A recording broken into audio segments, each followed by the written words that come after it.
The father had just gone out for a quick grocery run when, in that brief moment, a gang of criminals burst in and fatally shot his daughter.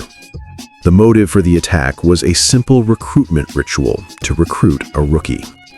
Hearing gunshots, the man rushed out and without a second thought threw himself at the main attacker, knocking him down. The other members of the gang tried to intervene to rescue their companion. However, the sound of police sirens forced them to scatter in panic. The gunman broke free from the father's grasp and ran to flee, but found himself face to face with the officers who had arrived at that moment. By then, the girl was barely breathing. The desperate father picked her up and rushed her to the medical center, but despite his efforts, the massive bleeding sealed her tragic fate.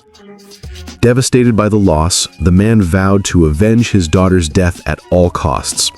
However, during the trial, he surprised the courtroom with a statement that seemed to absolve the culprit, leaving prosecutors, witnesses, and the judge himself speechless. No one imagined that behind this apparent leniency lay a calculated plan. Regional regulations imposed a minimum sentence of just 3 years in prison for the murderer. The father yearned for a much harsher retribution, one that formal justice could not offer.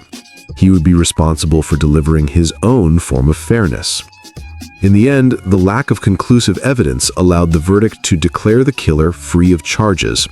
His euphoric allies gathered at the entrance of the courthouse to celebrate loudly, oblivious to the cold, intense stare the man gave them from the nearby shadows.